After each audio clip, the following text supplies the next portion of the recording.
Opinions are like assholes. Everybody has one. I don't think I've ever seen anything quite like this before. You know, Wobbles, I'm kind of mad at you. And as a reasonable man, I'm willing to do whatever's necessary to find a peaceful solution to these problems. All right, people of the world, welcome to the annual summing up best of episode of Punching Up, where we sort of go against our natural natures and actually praise films with a couple of things that we don't like. In one instance, in my instance, really hate. Just to sort of remind people that this is the Punching Up podcast, but. Not more to say because, you know, it's a standard, you know, formula of just going back and forth and saying what we liked over the year. So is there anything you want to add to that, Damian? Honestly, not really. I think let's just get into it. I've not really put mine in any kind of order. I suppose I've got an idea of like what my film of the year is, possibly. I just did mine chronologically. I couldn't be bothered to put them in order of preference. Although nice. There is one, I'll sort of say when I'll say when I come to my film of the year. So do you want to go first? I introduced. Do you want to? Offer up your so first? I'll just kick it off. Yeah. Okay. So the first film in the chronologically list of sort of watching, and all these films I saw at the cinema, I think anyway.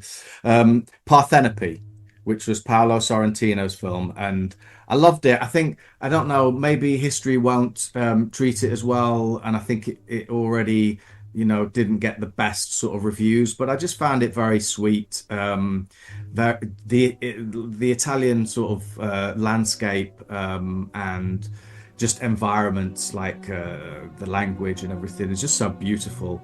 I really like Paolo Sorrentino. I don't really think I've seen a film that I hated of his. And it had Celeste Dalla Porta, who was the lead in it. She was really beautiful, and maybe there's a little bit too much male gaze going on.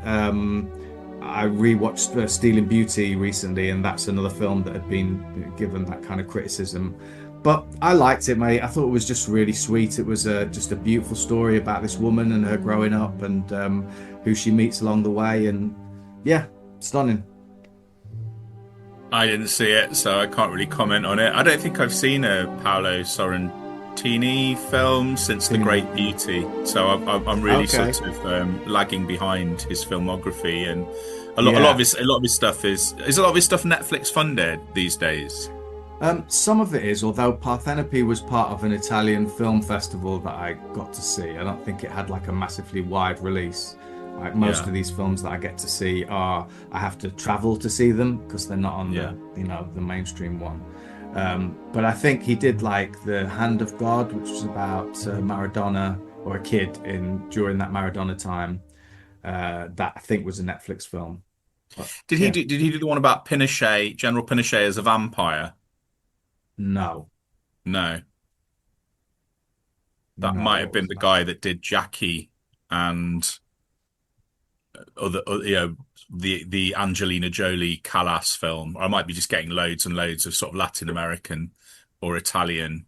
I'm sort of getting nations mixed up now. Yeah, I better stop talking.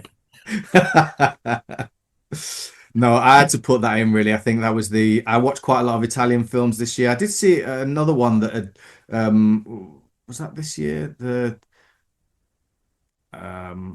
No, it may come back to me later. But yeah, I do like to check into the Italians and sort of really go back and forward as well. I've seen a little bit of Fellini, and I want to see a little bit more of his, like the Amarcord that I've not seen, and a few of his like sort of big hitters just before.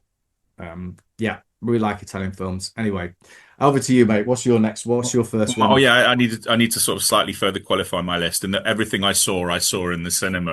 I get quite legalistic about these lists. So there's been some really good sort of streamed only films, but I've not included any of them. So my first one was A Samurai in Time. 幕末の侍がタイムスリップしたのはあろうことか時代劇の撮影所。which actually didn't get a UK cinema release, but I saw it in a film festival of sort of traveling contemporary Japanese cinema. So that counts on a technicality. And I was looking through the thing. It just says something about me. I was looking just through the program, and it was the only one with samurai in the title. So I'll go and see that one because it will have sword fights. And it was charming. It was so lovely. And it's for. It sort of barely got any publicity when it came out on I think it's on the Indicator label, which do a lot of sort of cult Japanese cinema, and it's essentially about a samurai who gets struck by lightning in the middle of a duel, is thrown forward in time, and sort of emerges in the 21st century in the middle of a village that is actually a movie set making samurai television programs, and people mistake him for a method actor because he never breaks character, and then he quickly figures out what's happened, and then just sort of goes with it and becomes a sort of an essential part of this television series, and tries to adjust, to life in this. So it's kind of a little bit Crocodile Dundee-esque with an element of time travel, but it's so sweet-natured. The fights are astonishing in a film where they don't have to be, because it's not a fight film.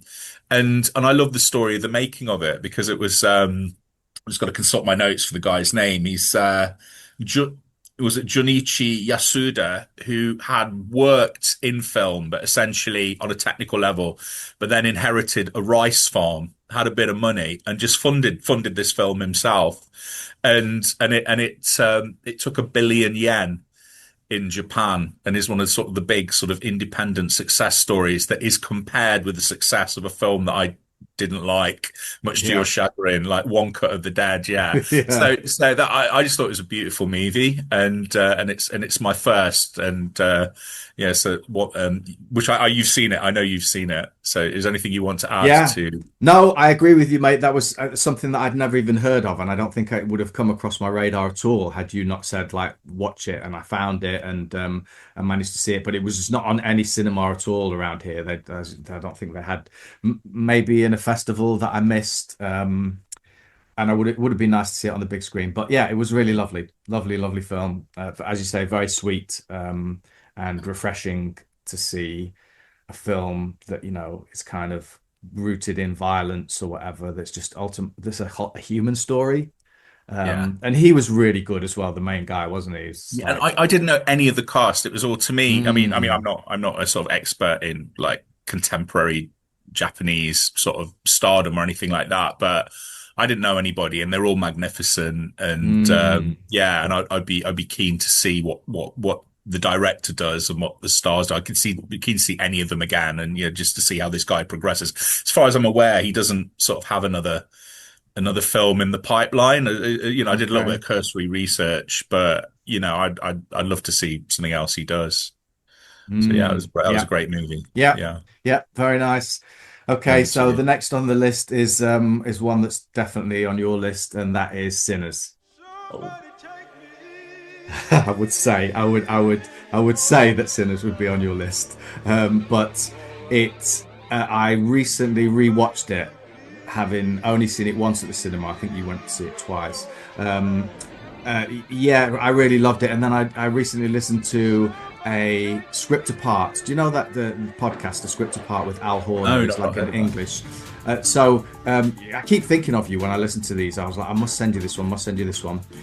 Al Horner is this presenter who's a sort of screenwriter himself, and does podcasts about the first draft of these scripts. So recently I listened to the one with Ryan Coogler, all about Sinners, which was just a lovely conversation. Al Horner's great. He's like so articulate, asks really thoughtful, wonderful questions, and his interviewees always respond well with it, to it.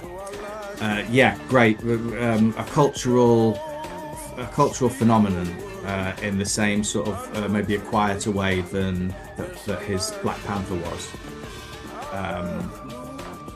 I have a nice little story. The guy who was the Chinese kung fu guy in the what is it called, in the musical sequence, the incredible musical sequence. He was at Sasha's wedding recently in Italy. And Sasha was like, he used to be, I think, the stuntman for Sasha in Iron Fist. So he came to the wedding, and I was talking to him about it. I said, mate, I think I was a bit drunk as well, but I was like, well done. Like, that really was the best sequence of cinema that I've seen for a long time. Like, really beautifully put together, and to be part of that's very, very special. And he was just really like, thank you so much. You know, he's a lovely, lovely guy. What do they call himself? Kung Fu. But yeah, Sinners, brilliant, brilliant, brilliant, all the way through. Everything about it had like it feels like it's peak Coogler. I agree with everything you say. I mean, I'm just going to kind of just puncture any further tension and say that Sinners is my film of the year. I saw it twice at the cinema. I bought it, watched it, feel the need to watch it again.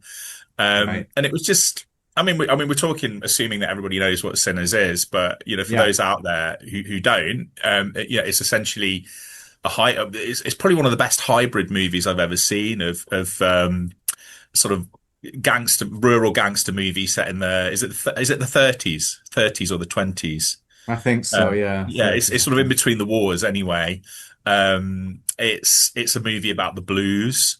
It's a horror movie as well. You know, there's a horror movie element that takes over the second half of the film. It's a siege movie, but it's also so beautifully acted, and the power is in the music, isn't it? The way they utilize music, like you talked about the sequence, which if you haven't seen the movie, you don't want to say too much about it, but you'll know when you see it. There's a sequence that I would say breaks the fourth wall, every kind of wall. And it's one of the most stylistically ballsy sequences I think I've ever seen in a movie. And it's one of these things that could have been ridiculous.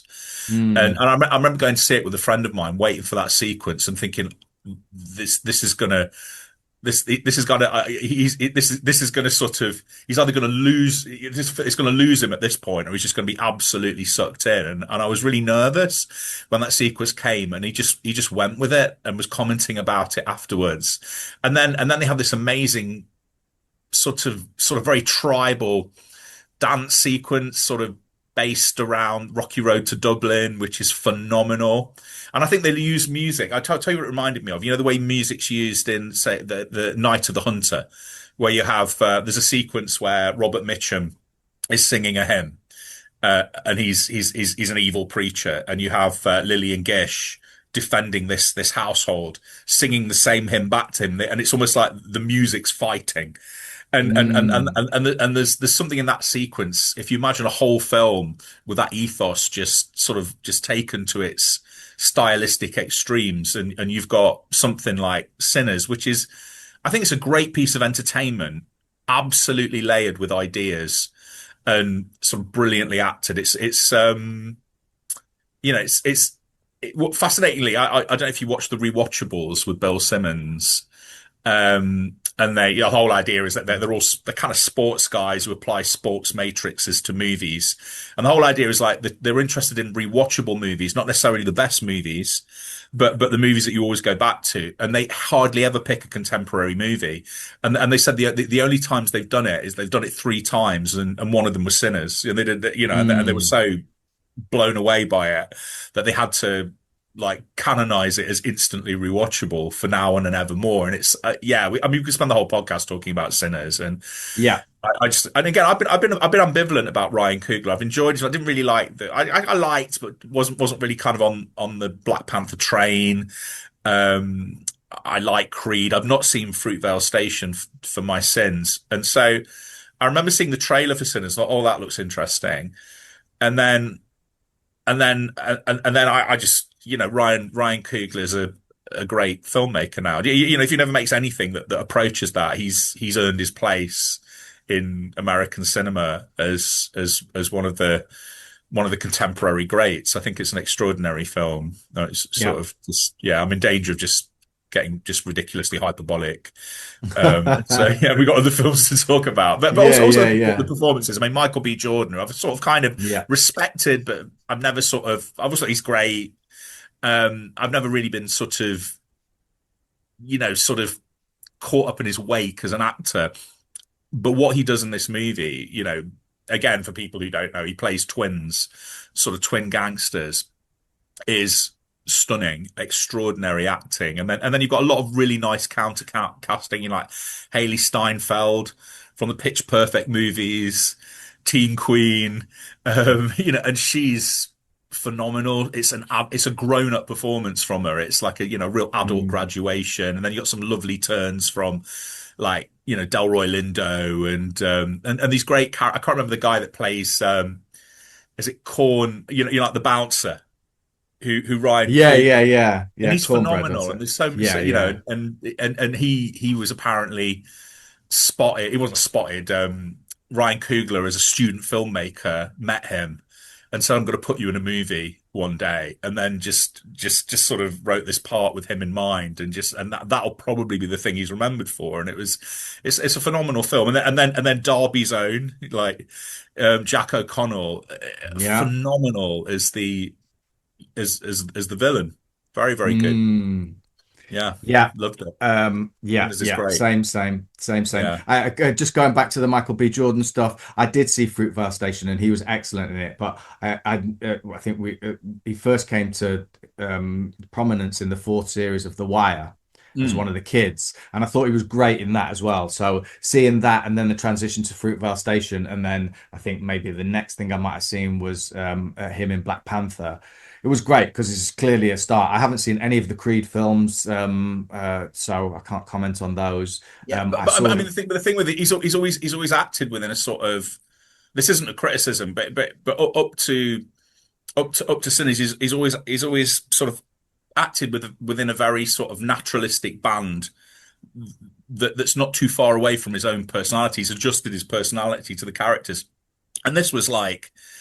This was just kind of complete character work, wasn't it? It's like his body language, was the twins Smoke and Stack, and there's way that cat one sits into his hip and grins with his gold tooth, and it's kind of charming and really menacing, and it's not like anything I've seen him do before, and it's a phenomenal. I hope, because I mean there's been a lot of talk about the sort of death of commercial cinema this year and how everything apart from Wicked for Good is not making any money, and the Warner Brothers have done really well, and they've done really well backing kind of visionary directors, and horror's done really well under the sort of guidance of these two Warner Brothers executives that almost got fired, I think, for greenlighting these movies before they'd ever had a chance to sort of fail or succeed. And I was really, and obviously we're both massive horror fans, the fact that sort of Weapons and Sinners were the two big, in the sort of first 2/3 of the year, two big commercial hits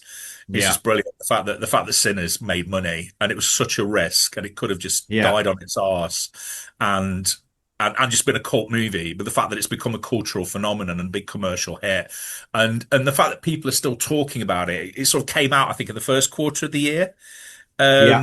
And people are still talking about it in terms of Oscar contention, and I hope it gets a ton of Oscar nominations, and I hope it gets loads of acting nominations as well. So it'd be wonderful to see that. So, talking about the subtle performance of Michael B. Jordan, I watched Legend this year with Tom Hardy playing the Cray twins, and it's just not a very good film. Like there's lots of potential, but it's just not very well put together.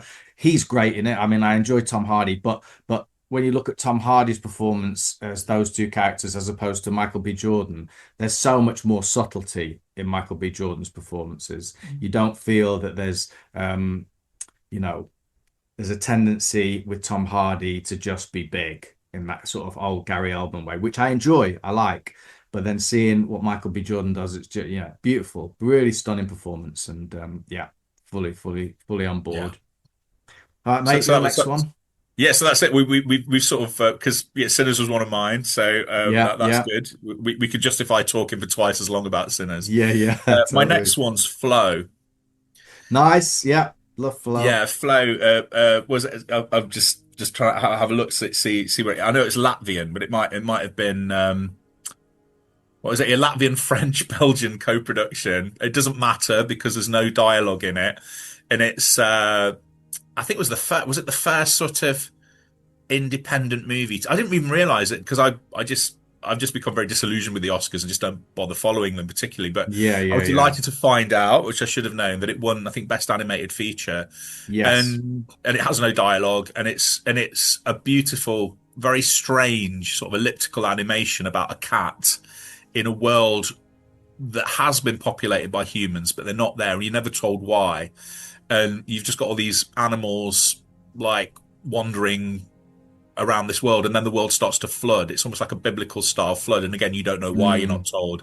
And it's just the adventures of this cat trying to survive as it kind of intersects with this other group of animals, and it's sort of beautiful and strange. It's exciting. It's as exciting as you'd want an animated film to be about an animal escaping a catastrophe, but there's so many like strange little elliptical bits in it, like, you know, what, it just doesn't explain anything, you know, about why the people aren't there.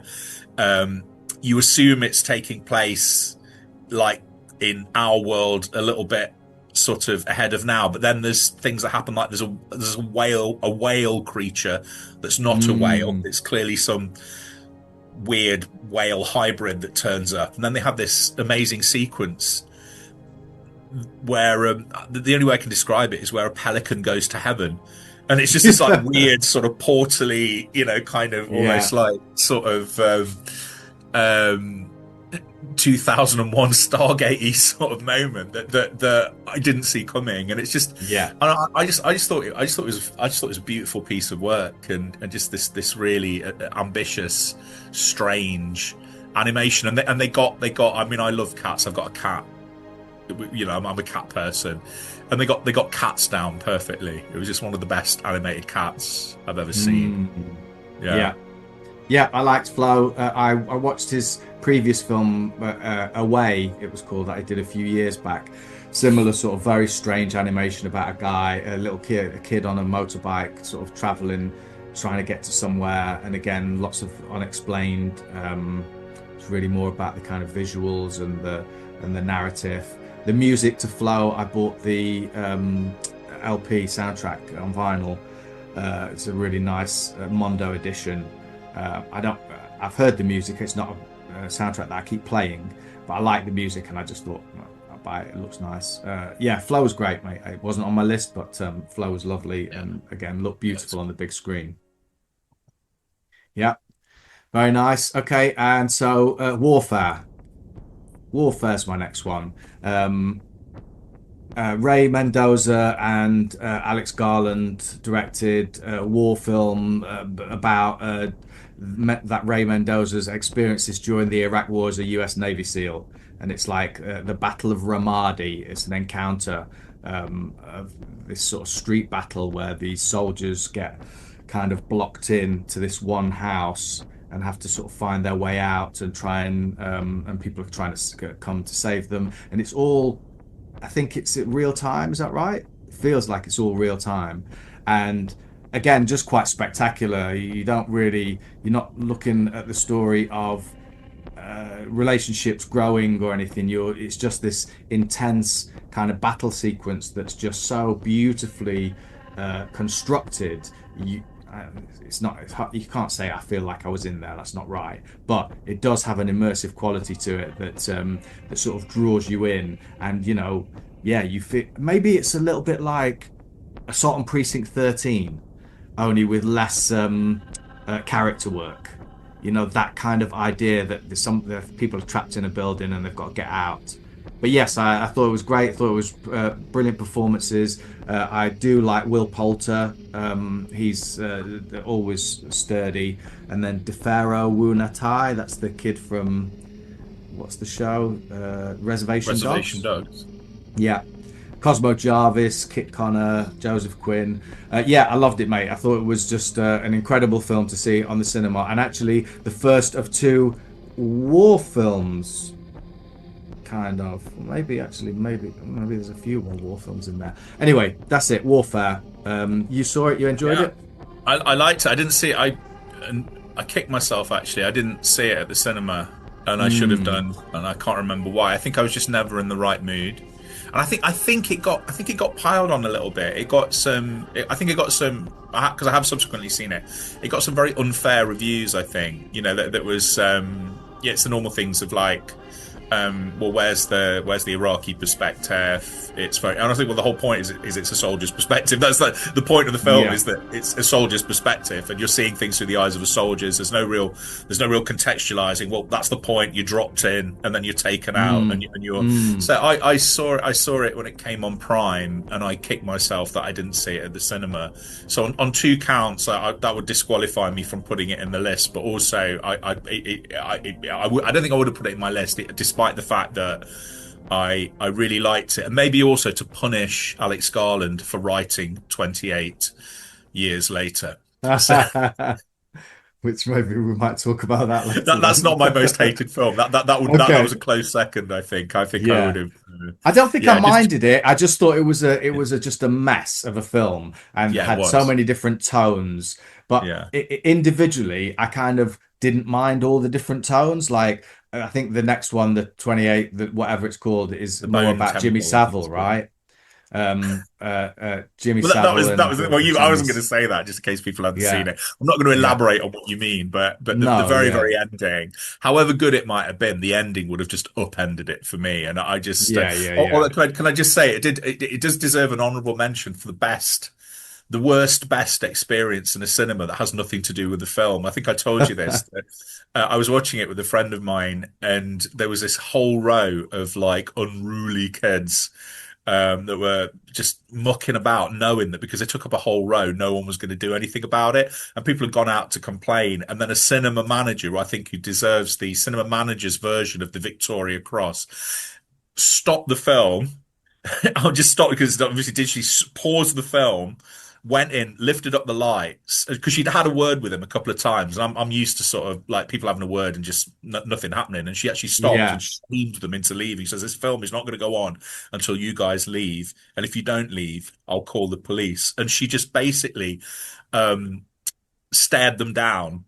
And all it took was for one person to leave, and the rest had to trail out. And then there were two people left, and there was one bloke in the audience. And what she did psychologically was brilliant, because obviously when they're like taking up the whole row, as the audience were a bunch of individuals and we're all a little bit scared, but she managed to turn the rest of the people into one unit against them. One guy got up and looked at these two lads that wouldn't leave. He goes, not ashamed.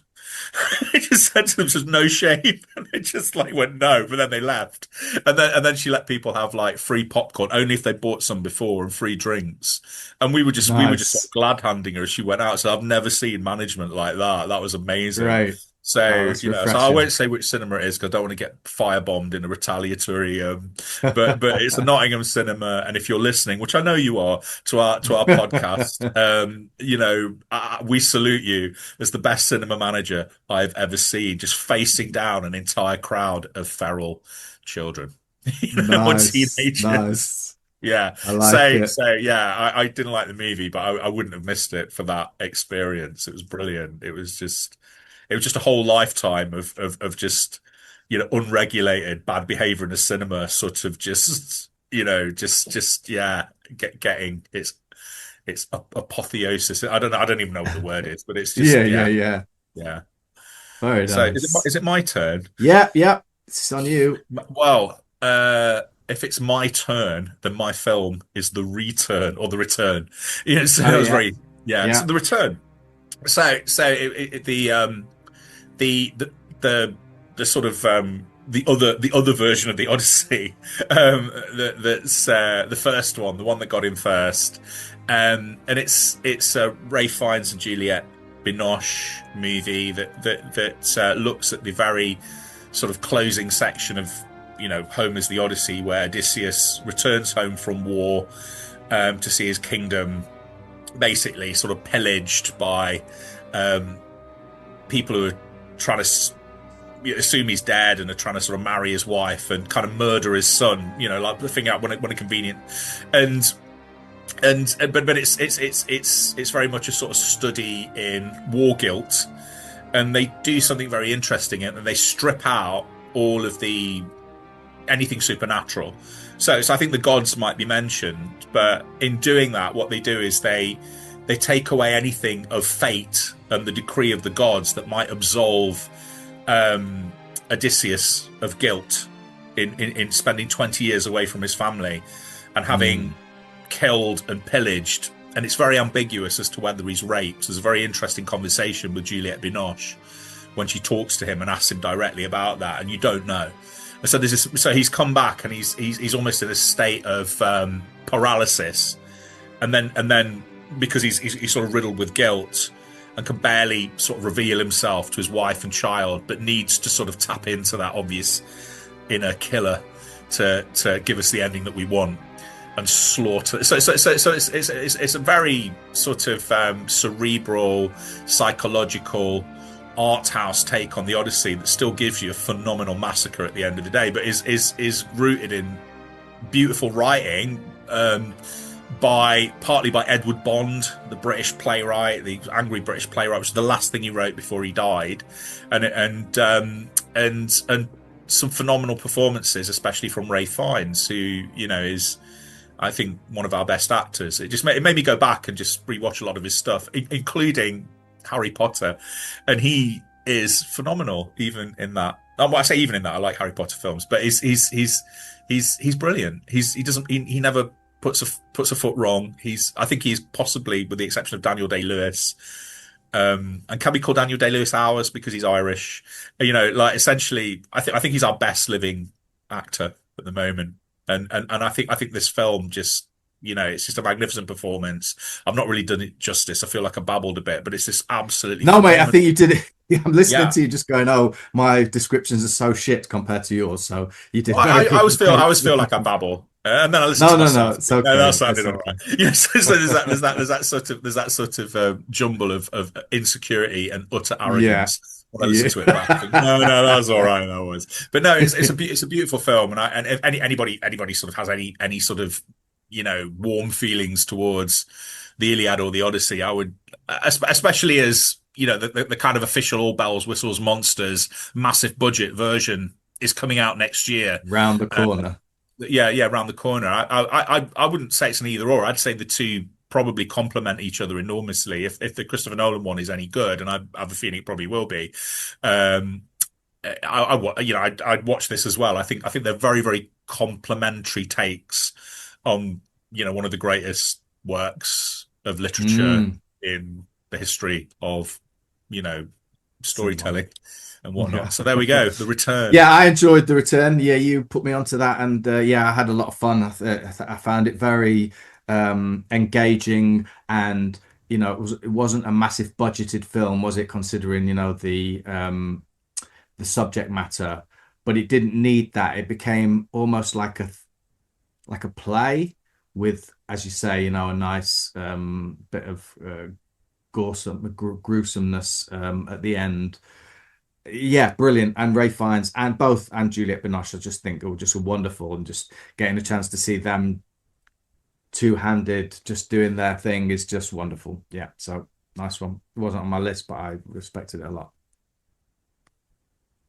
Okay, so the next one is something that you just texted me about and said that it's not on your list, that it missed your list, but it was Blue Moon, the Richard Linklater. So I thought I'd do that anyway, because we can just have a little conversation about the inspired by the love letters of Lorenz Hart and Elizabeth Wyland, starring Ethan Hawke, Margaret Qualley, Bobby Cannavale, Andrew Scott, and it's basically like near the end of Lorenz Hart's life.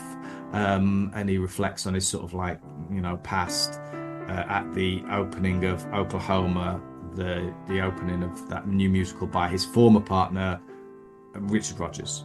Rodgers and Hart became Rodgers and Hammerstein. Beautiful. It's like a play. It's just set in a bar, and I just thoroughly was charmed by it. I thought it was very sad. It was very human, and the interactions were just beautiful. It was like, it's nice acting again. No bells, no whistles, although it looked beautiful. Like, the set direction was amazing, and the way it was filmed was great, but it's just an interior, so it felt like a posh kitchen sink drama. The kitchen sink drama set in a 5-star hotel. Yeah, loved it. I think Ethan Hawke's great. He's kind of, I don't know if there's much you can kind of do wrong, really. I like everything about it. I like listening to his interviews. I think he's just got a nice head on him, and considering, he was a child star, really. What was the Dead Poets Society? Was that one of the first ones that he was kind of really big in? And Explorers as well. He's a right. I don't think I saw that. That's Dante, isn't it? Him and River Phoenix going into space. I think it's a Joe Dante film. Yeah. So, but the transition between going from a kid actor, similar to different trajectory, but similar to Nicholas Hoult, able to just kind of transition into. But Ethan Hawke now is a filmmaker, is a writer, is a polymath. What can you add? What can you add? I feel guilty. I should have put this in the list. I should have had an 11 because I thought it was brilliant. I saw it 2 days ago. You saw it at the festival. Did you see it at the Sydney Film Festival? Yeah. Yes, you saw it quite a while ago. I saw it. Yeah, so it's very fresh in my mind. And I just think if you like magnificent acting, it's a must. You've got to go and see it. And it is. I'd love to see it as a play with that cast. Wouldn't that be amazing? Yeah, my God. And what you've got at the heart of it is this very, because he's a challenging character, isn't he? This guy's constantly performing and masking his humiliation at being passed over. I suppose in the first half of the 20th century, he's one of the great. He is him and Richard Rodgers are the great songwriting duo, and he knows that the baton's been passed. He's not going to get it back, even though Oscar Hammerstein's constantly trying to offer him compensatory jobs, and he's not quite ready to admit that it's all his fault because he's a drunk and he's kind of obsessive and he's jealous and he talks constantly. And so I thought it was really interesting because the front and center of it is this incredible, almost non-stop verbal performance. And the thing that fascinated me, as I would call myself, I don't know, a former actor and you're an actor, and the thing that fascinated me was that they put him up against some of the best reactors. There's some great reactive acting. So Bobby Cavanelli as the barman, Cannavale, sorry. He's phenomenal as a consummate barman. He's almost like the patron saint of barman in this, and is just listening, occasionally commenting, and there's this real contrast between this sort of gay, loquacious, small, unattractive man, and Bobby is this like big, kind of tough, but he kind of gets him, doesn't he? And he's very secure in who he is, and there's this nice little kind of tension between his sort of taciturnity but affection, and then Andrew Scott is phenomenal to the point where all the stuff with Margaret Qualley, although she's brilliant in it, I wasn't that interested in because she's not worthy of his attention. I don't think he projects so much onto her. And she's brilliant and she doesn't do anything wrong. But the real love story is, it's a real breakup movie about two artists who can't work with each other, and all the stuff with Andrew Scott, I think it's so difficult to play a nice man compellingly. And he just plays this kind, incredibly gifted guy who's trying to help, but also field a very, very difficult, brilliant, but utterly self-destructive person. And it's a terrific film. I'm going to stick it in. Actually, I'm going to canonize it. Yeah, I've got 11 films now on my list of 10, and it's in there. So no, I loved it. I absolutely loved it. But also, you got loads of little kind of. Did you notice there's a lovely little kind of run of in jokes, and they don't make a big thing of it. The journalist E.B. White that he's talking to goes on to write Stuart Little. And he gives them the idea without realizing it. And then the young guy, the young George Hill. Yes, George Roy Hill, mate. I spotted that as soon as it happened. Don't concentrate. It's all about male friendship. And he's going to go on to... And then I love the little Stephen Sondheim cameo, like Stephen Sondheim. Same. It was just great. It was just like, it was if you look, if you're a lover of theatre, musical theatre, Damian, one of your favourite films is all about musical theatre. And also, Sinners has been almost like described by cast members as a musical. Yeah. So there we go. Yeah. It's sort of seeping its way through the cracks of your defences, and you'll be broken down by stealth musicals or musical adjacent movies. Two of them are in your lists. Yeah, true. There we go. True. No. Okay, on to you. The next one might be. This might be on your list actually. The Ballad of Wallace Island. It's not on my list, but I thoroughly enjoyed it. Beautiful, beautiful British comedy. Sort of Tim Key and Tom Basden and Kerry Mulligan. It's a kind of a three-hander, but you've got, you know, some assists from, I can't remember her name, the actress who plays Fleabag's sister in Fleabag, who's really good. And it's just it's almost like would you say it's like a modern Ealing comedy? Yeah, it does have that feeling, doesn't it? It does feel like an oldie schooly kind of feel to it. You don't see films like that being made, right? No, you don't. And it does, but it doesn't feel quaint or twee. It feels very sharp, but it's very, very, very warm. You know, there's no bad guys in it. You know, and it's just this broken people. There's like three broken people, or two very broken people, and one person who's probably not that broken. It's like feeling. And it's it's sort of film about a folk singer who's basically lured to an island. It's more or less owned by this eccentric who loves his music, but particularly loved him when he was in a sort of husband and wife folk partnership, and unbeknown to him has brought the wife along for what they both think is a concert to the island, and the island is basically just this man who you find out is brilliant. He's like won the lottery twice, which is so just has more money than he'll ever be able to spend, and he's just very lonely and sort of broken, and it's just how mainly these two broken men sort of, I don't know, they just work out their differences in this very Ealing-esque sort of trapped on an island sort of situation, and it's so witty and so warm and very funny. Funny. And Tom Basden, I think, has been this sort of underrated quiet man of comedy for years, and Tim Key has come out under the shadow of Alan Partridge, and and he's just created this wonderful sort of solo comic character, and it was just a beautiful. It's a sort of movie I didn't think I would enjoy, and I loved it. I absolutely loved it. It was wonderful. I again, that was thanks to you, because I saw that at the film festival, and I wouldn't have probably seen it, to be fair. Like, it would have just been somewhere over there maybe, but yeah, you saying go and see it, and I thoroughly had a great time. Thought it was beautiful. One more thing to say about it that I've just remembered. I remember seeing it. I saw it in like Nottingham Broadway Cinema on their biggest screen, and it's a movie that you don't think of. You think of it. It's basically, you think of it, a little bit like Blue Moon. You think of it as a chamber piece because it's essentially about three characters, but because it's set on an island. I can't remember where it is. It's off the coast of Cornwall. I can't remember where geographically it's situated, but it absolutely looks beautiful, and it works magnificently on a big, massive screen because they don't overdo it, but they do take advantage of the fact that it's an island in the middle of an ocean in one of the most beautiful parts of England, and so I mean it's one of these movies that simultaneously works incredibly well, like on a television screen, but if you can see it in a cinema screen on a big screen, I agree. Yeah, just watch it. It's wonderful. Not a lot more to say about that.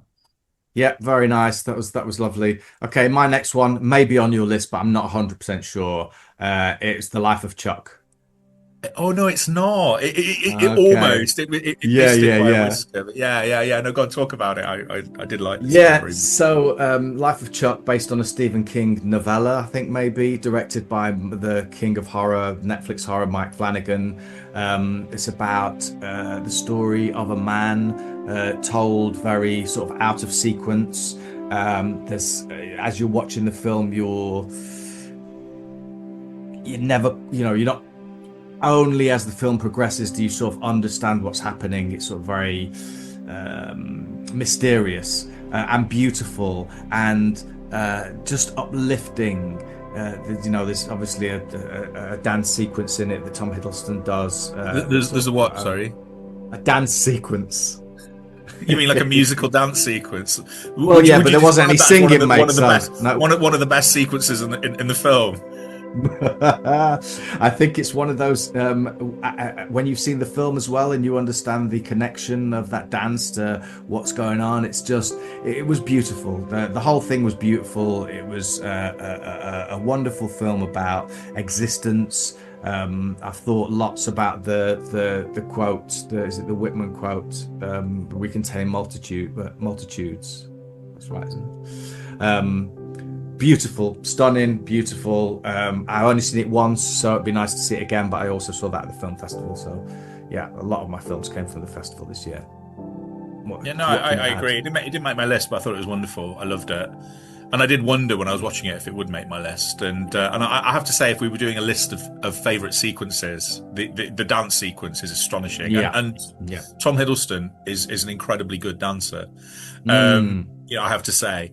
But also I like Mike Flanagan. And one of the things I like Mike, apart from his mission to adapt every sort of Stephen King work in existence, as well as taking on like all the other horror sort of giants in his like numerous Netflix House of seasons. But I like his commitment. I always like actors who have stock companies of actors, and it's just a delight just to see more or less everyone he's ever worked with and a few new faces just have their little moment, because it's a film it's an episodic film, isn't it? That sort of, it's told in 3 chapters and it's the span of a man's life. So there's plenty of scope for like a day's work here, for that person in, Midnight Mass, played the villain, and Matthew Lillard and Mark Hamill. What he's doing with Mark Hamill is astonishing. And what Mark Hamill's sort of place as well as a kind of sort of slightly evil hamstery looking character actor at the moment is marvelous. I think his career is so much more interesting than Harrison Ford's. And and I love that. I loved just seeing all of these people he's worked with, including Karen Gillan, who I think was in Oculus and hasn't worked with. To the point where I thought, oh, did they not get on? Because I keep, and then obviously not. She's very busy, and then new people, Chiwetel Ejiofor, he's lovely, and it was just. It was a beautiful film, and I really enjoyed it. It's very moving, and I'm glad it's on your list, even though it didn't quite make mine. Mia Sara as well, proper coming back to the in front of the camera, in front of the camera. Oh, was that the lady from Ferris Bueller's Day Off? Yeah, and Legend. Yeah, no, because she was excellent. And I thought, who is she? Who is she? And I had to look her up, and I thought, oh my goodness, yeah, no, she was brilliant. And the Nick Offerman's narration. Yes, Nick Offerman's narration. There's a real. And that links to something else that I'm sure you're going to talk about, and we'll talk about that in a bit. But yeah, that was the first of 2 really wonderful narrations that just fit both the films really stunningly. Nick Offerman, beautiful, and some of the quotes that he said, and all the Carl Sagan stuff. Is a second narration by Will Patton by any? It is actually. It is, mate. It's yeah. Okay, we'll talk about that in my next one's an odd one. My next one's a film that's quite difficult to talk about because I'm not 100% sure what it was about. It's The Shrouds, David Cronenberg's latest movie, which barely, I think, did really well on the festival circuit and barely got a release over here, to the point where I had to go all the way from Nottingham to Leicester to see it. And but it stuck with me. It's one of these movies that's just lingered in my mind, and it's really, to say it's a strange film, and a Cronenberg film, is to state the obvious, but I'm not sure what it is genre. It's very difficult to categorize, because on the surface it looks like a sort of body horror conspiracy theory, because it's about a multimillionaire who loses his wife, and his whole business is to provide a cemetery where people can observe their loved ones decaying, and so they have sort of cameras in these graves, and you can literally go and like look through like a little peephole, and it's a way of sort of staying connected to the person. And he has all these kind of strange like iterations of his dead wife, like he sees her in things that he might be being haunted. These might be like waking dreams, hallucinations, but his wife, and you find out about the nature of his wife's disease and things like that.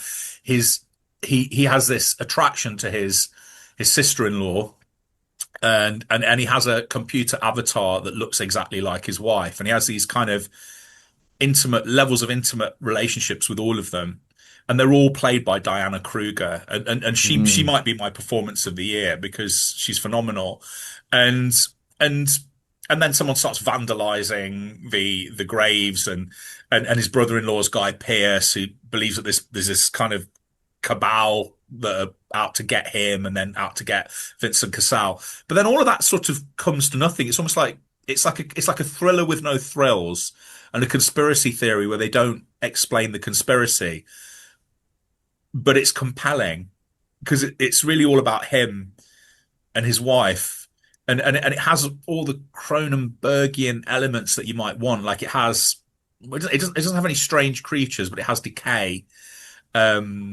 It's got his very sort of sleek, architecturally sleek sort of, production design, a brilliant performance. And I just wrote in my notes that he's a really underrated director of actresses. I was just like kind of clocking off brilliant actresses' performances in his movies. And he springs stuff out in actresses that, I'll tell you what I was watching that's kind of, it's just occurred to me. I was watching Drugstore Cowboy the other day, and how brilliant Kelly Lynch is in that, and how it's almost like she made that the same year as Roadhouse, and you'd be forgiven for watching the two movies not even realizing it was the same person, and the fact that was in her and nobody thought to tap into it apart from Gus Van Sant, and nobody did afterwards as well, as far as I'm aware.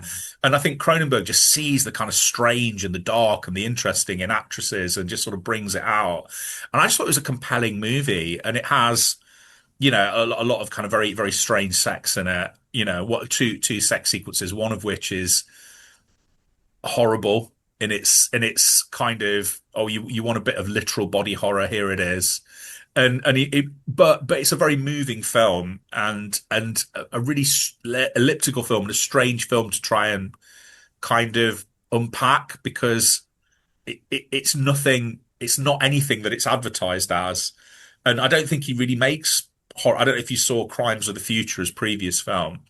It's got monsters in it. It's got mutants in it, but I wouldn't call it a horror film, and I wouldn't call this. And they're Cronenberg films, so he just creates these little movies that are kind of unique to him, more so than ever, I think, because even when you look at his early films are definitely horror films, filtered through his perceptions and obsessions, or crime films where he did his run of movies with Viggo Mortensen in the like History of Violence, but these are just like kind of works unto his own obsessions that don't fall into any easy category. And I think since David Lynch has died, he's like one of the few people that kind of exists on that plane where you're going to see a movie just to sort of sit in his obsession, sit in his brain, and that's that's what you're paying for. But it was just one of these movies that has just lingered with me until now, and I thought, no, The Shrouds needs to go in. So there we go. Great, nice. Yeah. I'll definitely get that on my list. I know what you're saying about. I watched Videodrome recently, which is the first time I'd seen it for a long time. That's a cracking film.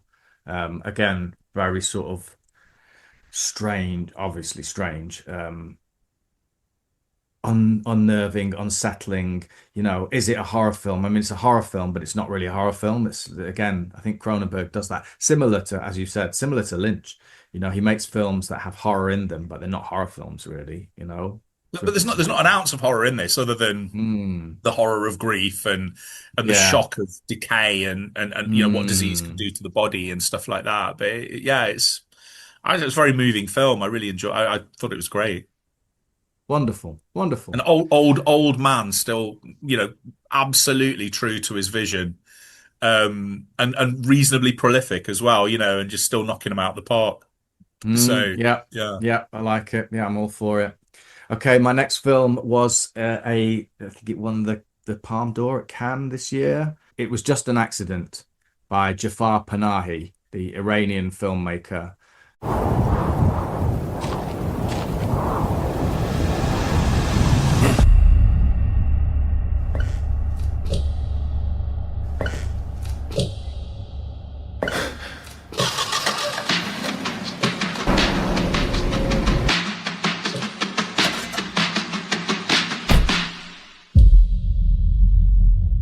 It's a film about the potential for forgiveness, absolute sort of hideous crimes against humanity. And then when you face the perpetrator of that or potential perpetrator of that, how do you find it within yourself to forgive? It's about a guy who hears this man with a prosthetic leg that has a certain squeak that is definitely the person who captured him and tortured him, this car mechanic. And he ends up capturing this guy and then gathering other people who were also tortured by this guy. And they blindfold him and then they're taking him around trying to work out what to do with him. And it's just a really stunning, stunning piece of film. I think it's out maybe in January, but I would it's out here now, definitely. actually. I Is think. it? Is it out It's out already? at the moment. Yeah, please go and see it. It's a really powerful film. Jafar Panahi's like an incredible filmmaker who is making films in a regime that is not into that kind of films. He's been in prison. He's smuggled films out of his country in order to get a release, and he was there at the film festival. Unfortunately, the attacks by Israel against Iran happened around that time, so he just was in the audience. But they did a big retrospective of his films, and I thought, yeah, do you know what? I need to go back. I've only seen a few of his other films. This is not a film, and so yeah, it was just an accident. That was up there again, a film that stayed with me, like you were saying. Yeah. Okay, over to you. Weapons. Yeah, nice. We'll just double up there because that's on my list as well. Yeah, good, nice one. Yeah, weapons. Great, cheeky, nasty, kind of horror film that's also like I would say the closest we've got to a modern grim fairy tale as well. So there's sort of real elements of the Pied Piper, because if you've seen the trailer, which they don't give too much away in the trailer. I think I'm trying to look. I forget the director's name. Zach Cregger. Zach Cregger. They did this with Barbarian. He's very into like non-linear filmmaking, giving you like his films in chapters and then giving you a trailer that sort of sets up enough of an idea that you want to see it and doesn't sort of give any of the big secrets away. So, for people who haven't seen the movie, it's essentially about a teacher who turns up to work one day and all of her children, bar one, have disappeared. No one knows where they've gone. And she's, without any evidence, blamed by the town.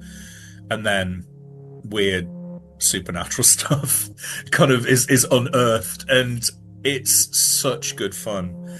And it's one of these movies, it's a difficult one to talk about without giving stuff away, and I don't want to. It has possibly, I think comparable with Jack O'Connell in Sinners, one of the best villains of any film I've seen this year. And I won't say any more than that. And it's just a satisfyingly clever, funny, outrageous, nasty horror film that seems to be going in a direction. I love it when films, you think, we had this with Immaculate. We were talking about this last time we did this, where they set up where you think Immaculate is going in terms of its climax. You think they're not going to go there. Oh, they've gone there. Brilliant. And they kind of do that with, there's a way it needs to end. And it doesn't just end there. They just really go to town on it, and you think, yeah, nice one. Yeah, that was a very satisfying ending, and it's such an entertaining night out at the cinema. If you like, I would say even if you don't like horror, it's a good movie to sort of introduce people. And of course it's brilliant. And because at the beginning of the year we were sort of very hard on Julia Garner for The Awful Wolfman. And she just, she redeems herself here. She's terrific. Yeah. Josh Brolin's great. Yeah, there's some great performances. Benedict Wong and the guy whose name I can't brilliant. remember, who was Han Solo in the Solo movie. Yeah, he was really good. He is really good, and I always feel like he's too good looking to be a movie star. So it's a good job that Solo failed, because he's one of the best things in is it Hail Caesar, because he's the inarticulate actor who can't say what it were. Oh, I can't even say it myself. would that it were so simple, that Ray Fiennes is constantly trying to get him to say this simple line, and he's brilliant, and he manages to match Ray Fiennes, and then I think he's one of the few things I liked about Cocaine Bear, and he's terrific in this, and I always don't recognize him. I think, who's that guy? Look him up and go, oh, it's him again, the guy Is from it Solo. Alden Yeah. Ehrenreich? Yeah, he's great as an Yeah. idiot cop, isn't he? And it's just Yeah. very good film. Just go and see it. If you like horror movies, you want like really entertaining night out. Even if you're not a bit ambivalent about horror movies, I think this is a good sort of gateway drug into really entertaining, cleverly constructed, satisfyingly concluded horror. Yeah, he did a similar thing with Barbarian in the I thought you know, the Barbarian was ending. nastier, wasn't it? I It, thought wa- it Barbarian was was a lot nastier. nastier. Yeah, it was nastier, but like, you know, where the ending was, or like, you know, the journey that it goes on was like just as balls out. In fact, the whole premise, everything about Barbarian was like Weapons. Just Weapons was really quiet until it wasn't. You know, it was quiet with a simmering of like tension and what the fuck Until is the going end, on and then the here. ending's just Yeah, absolutely nuts, isn't it? and I love it, mate. Like Zach Cregger is my, you know, is definitely sort of at the top of the list, I think, for you know, Osgood Perkins after Long Legs was one of those, but you know, I like half his films and I don't like half his films. So Yeah. whereas Zach Cregger so far, I mean, I've only seen those two. I don't know if he's done anything else, but I I'll think definitely Oscar be. Perkins takes bigger stylistic swings because you can really see a kind of structurally you can see like a real like this isn't a criticism, it's just an observation. You can see with Barbarians, they're almost like just in terms of the way he arranges his narrative information, they're almost like the same, aren't they? Because he tells Mm, a story in a non-linear fashion, yeah, um, and sort of tells it in chapters. He literally has chapter, you know. But yeah, also, I like the element of ellipsis as well, which you don't get in Barbarian. Everything's explained at the end of Barbarian, which is fine. But there's little yeah. bits that people are still commenting upon. Like there's a dream, there's a vision, isn't there? There's a dream that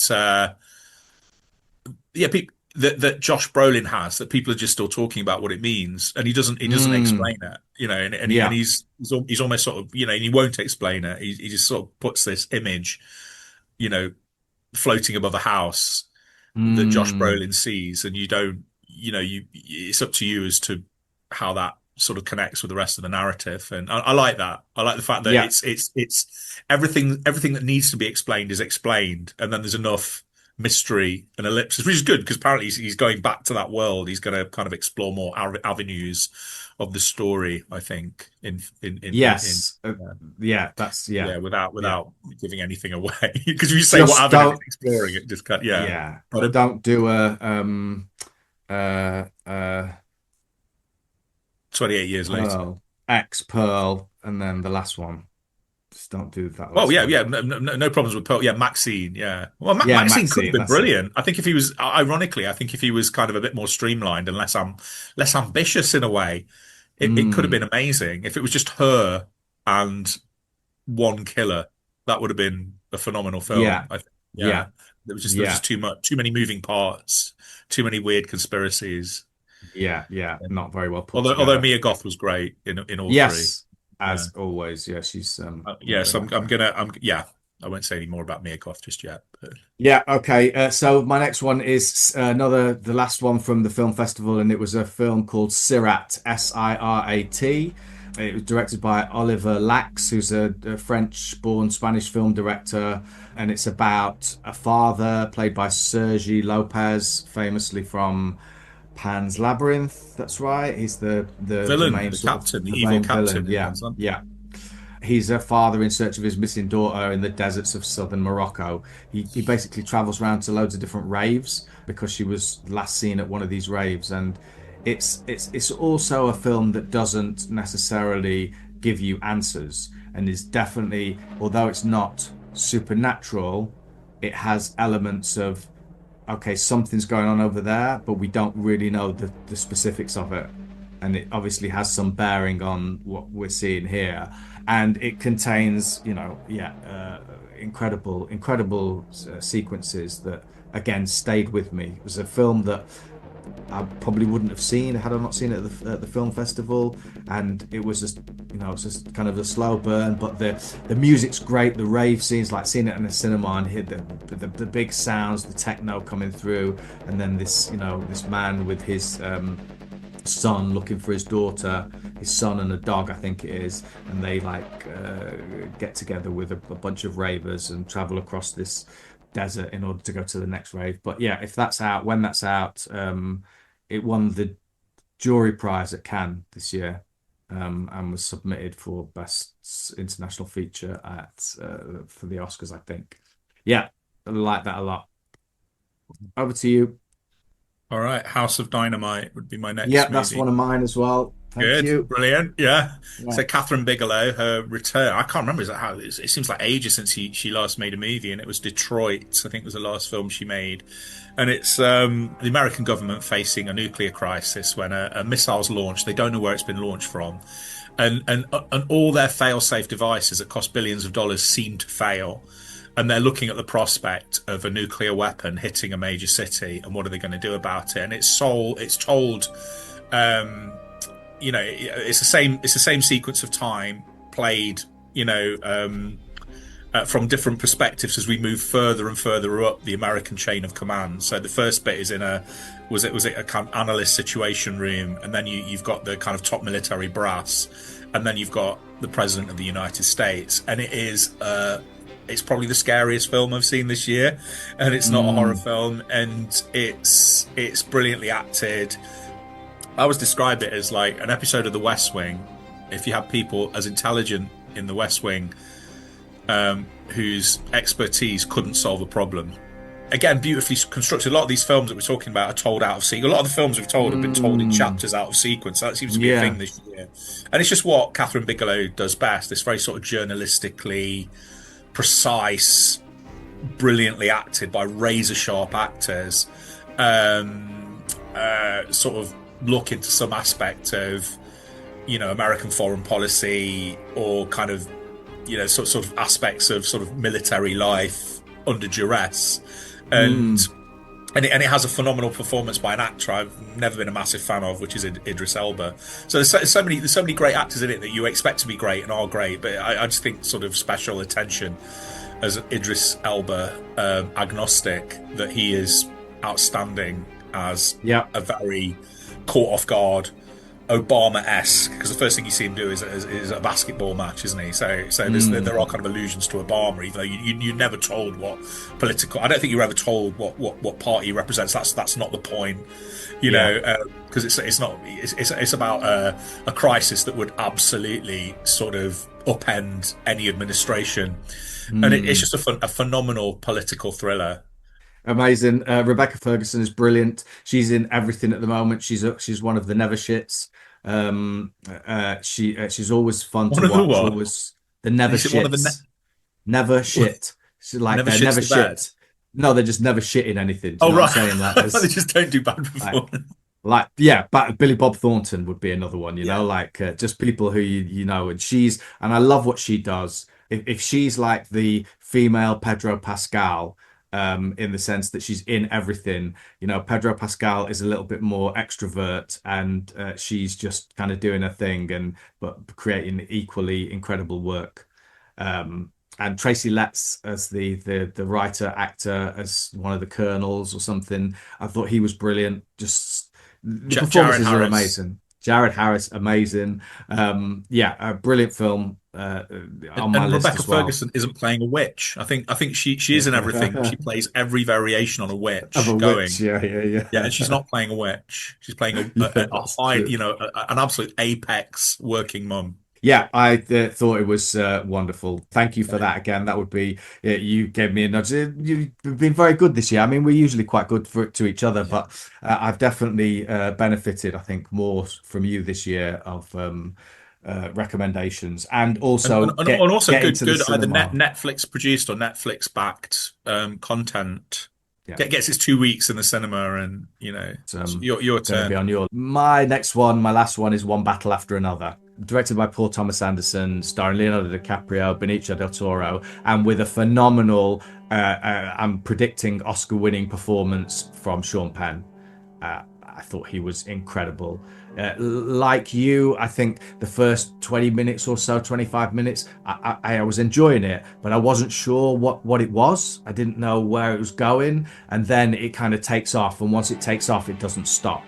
And, you know, takes you on this incredible roller coaster journey of this revolutionary who is trying to protect his daughter in this sort of counterculture revolutionary. It's set now, right? It's not. Well, people have talked about that, yeah, but maybe not. It's never specific, is it? Do they use mobile phones at all in it? I can't remember. I think so, but then that still gives you 20 years of scope of like potential mobile phones. But didn't see smartphone phony. Paul Thomas Anderson Boogie Nights is one of my favourite films. Magnolia is brilliant. I've not seen that. I need to rewatch that. I really like Paul Thomas Anderson, again, going back to directors who use the same kind of actors, a repertory like Mike Flanagan did, although in this, I don't know who's there. There's no Louis Guzman, is there? I don't think there's anybody in this that he's used before. I think it's a completely new set of actors, isn't it? You see, other people, for example, I didn't really like Phantom Thread.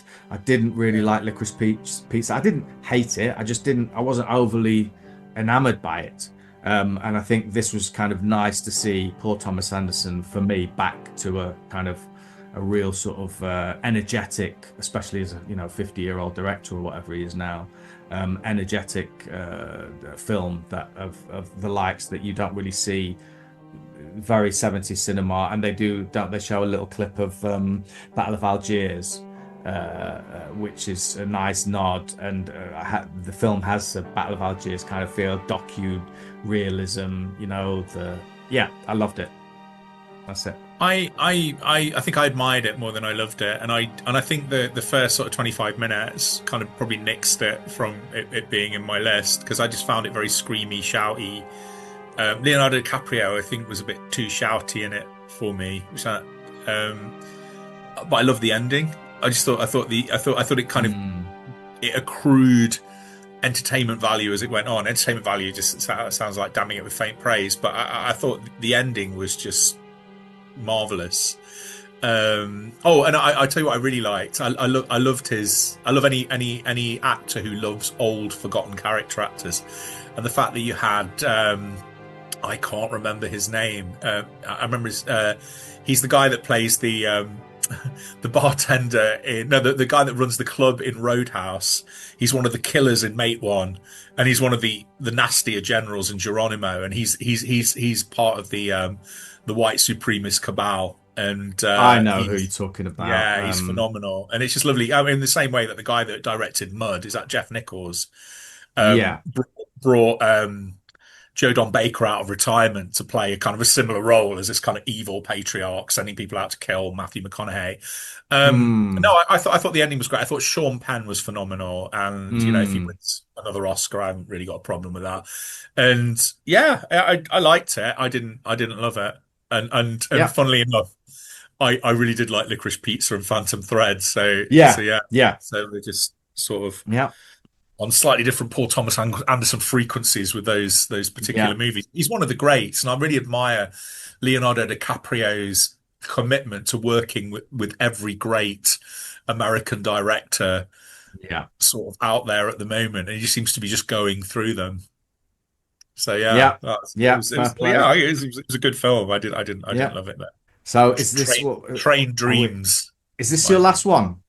No, it's my second. I might make it my last one. I might drop because I added. I'll keep Blue Moon in, and I'll tell you what I'll remove. Although I'm reluctant to remove it. No, the film I'm going to remove. Although I have to say it deserves to be in the top 10. And you recommended this would have been Keeper, the Osgood Perkins horror movie. Yeah, we can talk about Keeper as well. I think that's a a little bit. Yeah, Keeper's brilliant. And I never felt there was a drop off in form with Osgood Perkins. You definitely did. You're half and half. Didn't like the monkey.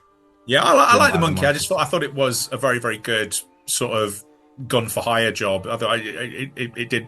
I thought it was funny. It was nasty.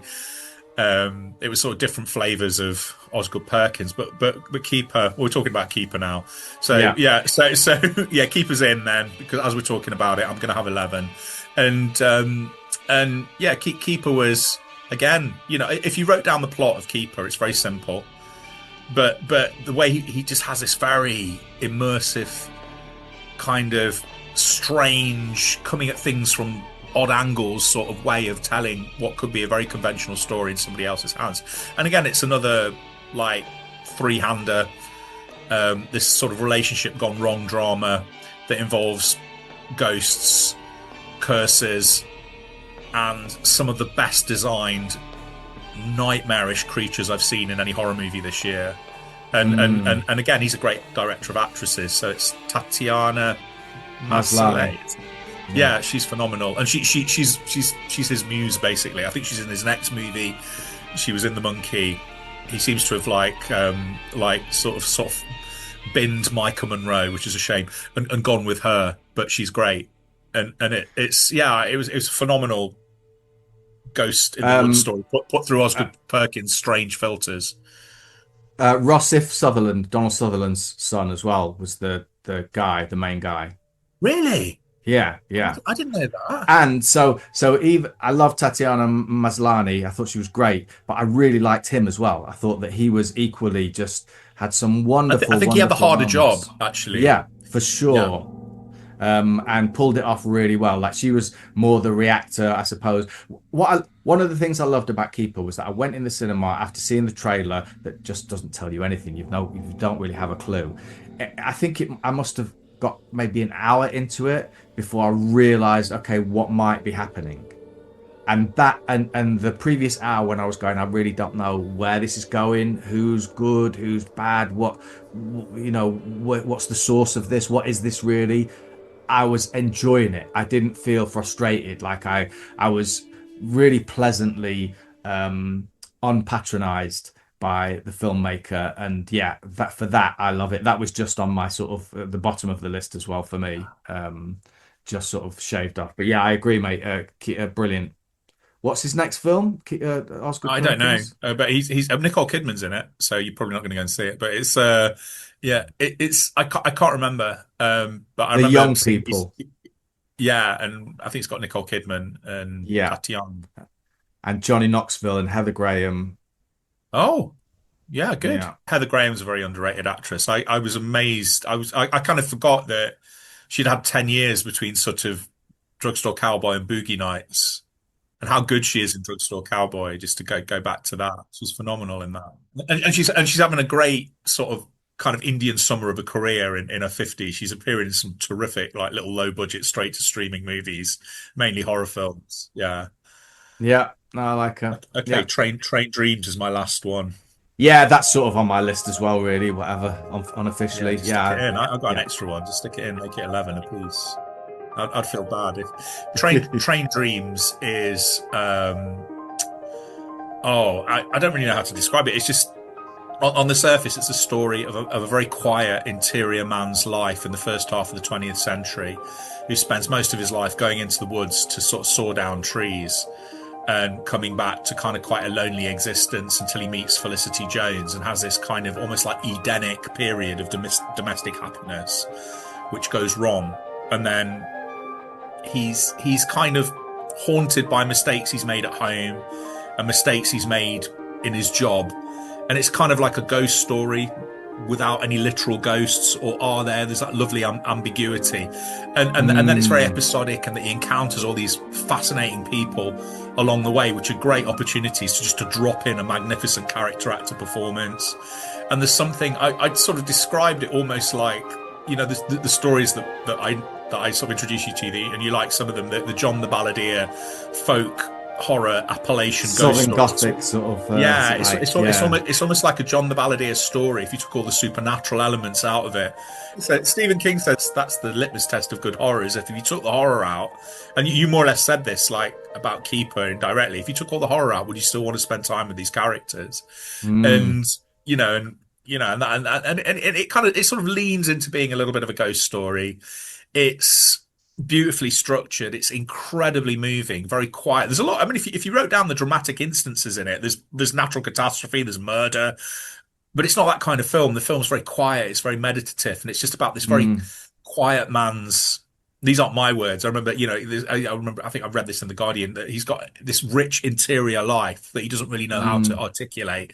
And then over the course of his life, he meets people that kind of draw elements of that out. And it's just a beautiful rural kind of, just great American movie. And at the heart of it, and I do hope he gets awards recognition, is, I would say, perhaps one of the most underrated actors moving in film, because he's very quiet. He's always quiet. And that's I've forgotten his name. Joel Edgerton. Joel Edgerton, yeah, Australia's own Joel Edgerton, who's Mm.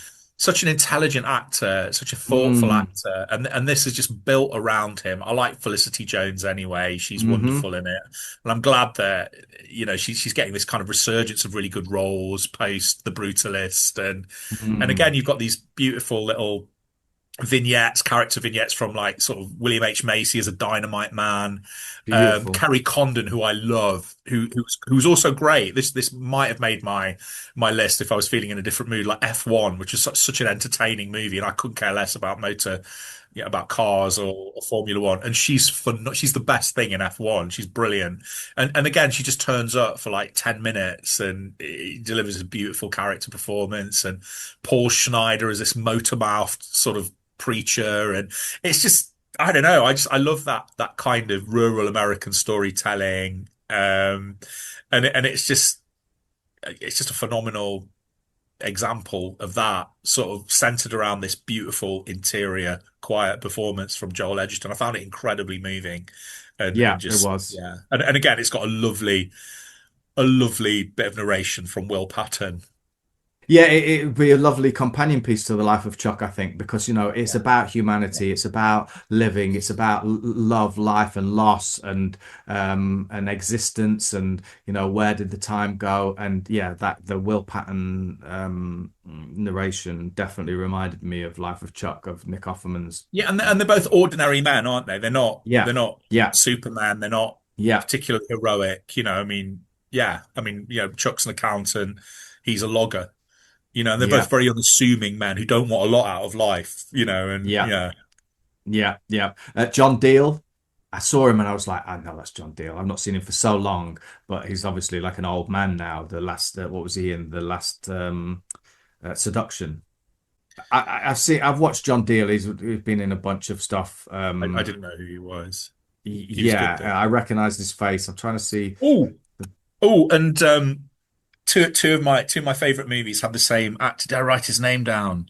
The actor who plays the Choctaw Indian monster Mm, hunter in Sinners, and he has, I think he has less than 5 minutes screen time, and you want a movie about him. You think, I want to know yeah, about him, and it's never he's the explained. guy who's his mate in Train Dreams. Yeah, Is that what yeah, you're yeah. saying? He's the Okay, guy that great. runs the convenience store. Yeah, yeah, And, yeah, and again, very, very sort of very normal guy. Nothing's really made of his sort of Native Americanness. He's a guy who's a Native American who's a friend, and again, he's a phenomenal character actor. yeah, yeah. I agree. And yeah, and it was just lovely to see him pop up in two of my favorite films. And And Clifton Collins Jr. was also in. yeah. Had a lovely little, tiny little cameo, and he's just again another one of those actors who's always great. I thought the music was stunning in Train Dreams. I thought the mood of it was just. I watched. It was the first thing I watched on my new TV, and it, had the surround sound, and it sounded great, it looked beautiful. Would have been nice to have seen it on the big screen, but again, it was one of those Netflix that's there for a second, and I tried to I think see it it. was I there for did try and a week in yeah, Nottingham, but I yeah, thought I really made an effort to go and see it. I think I'm yeah, gonna like this, and yeah. yeah, yeah, yeah. I agree, mate. Train Dreams was really a stunning, beautiful film. Well, shall we quickly just before we should we just Yeah, get the hate out of the way now? go It's for it, punching mate. up, punching up. Yeah, yeah. Film. I put a few movies down that kind of annoyed me and disappointed me, but there was only one movie that I was actively hating while I was Brilliant. watching it, sitting there, and it made me angry. And that has to Mm, be The Matrix for getting on, if that's the right word, for getting on this list. And that was Spike Lee's Higher to Lower, his remake of is it High and Low, the Kurosawa crime movie, which was an absolute pig's ear dog's mess of a wow. remake. with at the heart and soul of it, one of the most conceited, arrogant movie star taking over a movie performances by a great actor. It's one of the worst performances by a great actor I've ever seen, and that was I can't even believe I said it. Denzel Washington absolutely destroys the movie because for those who haven't seen High and Low, the Kurosawa classic starring, well, not co-starring Tatsuya Nakadai, who's if you're watching this on YouTube, that's why I've got this weird image behind me of a man with his back to you surrounded by dead people, because that's Tatsuya Nakadai in Sword of Doom. It's a little tribute to the fact that he passed this year.